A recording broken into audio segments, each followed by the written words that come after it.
right, now that I'm outside, I can take my mask off and we can talk a little bit about something that happened on CNN 10. Could be a little bit difficult because they don't give a lot of background information. They do mention this thing called NATO, N-A-T-O, NATO, and that's an acronym, and all of the letters in that word actually stand for other words. A North Atlantic Treaty Organization.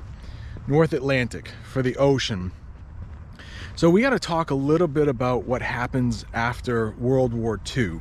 Now, we're not talking about World War II in this class, so I don't want to go into a great amount of detail, but Russia, they were in the news, CNN 10, and the United States were actually on the same side in World War II. They were fighting basically against Germany. We're going to keep it really simple.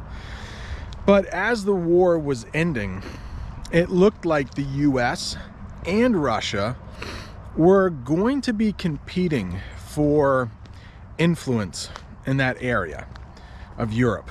So basically what happened, as the Russians came through from the east in Europe, and I'll put up some maps here that might help, the US was growing concerned that they might not want to give up that power when they came through, just like when Germany came through and took over places like Poland and Romania.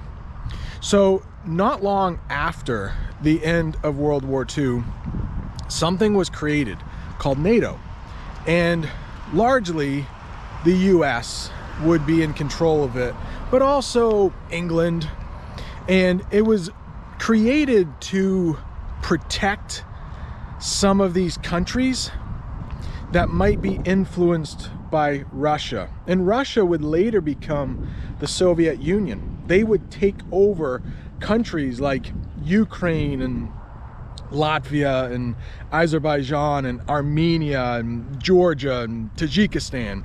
So Russia was actually taking over a lot of countries. And in 1991, the Soviet Union collapsed and these countries got back their freedom.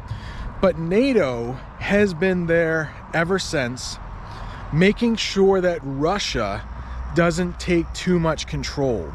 And that is why CNN decided to pick up on that story, because tensions are running high. Russia is now trying to influence more nations. Stop walking here so I don't get so close to traffic.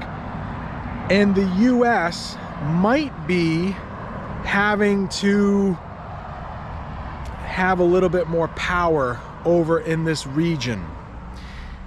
Another question, number 2, was why is excuse me, President Trump so upset with some of these NATO countries? And the reason, if you've watched this video long enough, why don't I just give you the answer to number 2? And that is because if you're a member of NATO, you should give 2% of all the money your country makes. You should put that into the military, into your own military. So NATO will have protection. It will be easier for NATO to fight if that country has a strong military. Well, countries haven't been doing that, and they have been relying on the United States to spend the money and provide the protection. All right, I tried to make that as easy as possible because CNN 10 often speaks very quickly. But you can slow down CNN 10 if they are speaking a little too quickly. Hope this helps. See you next time.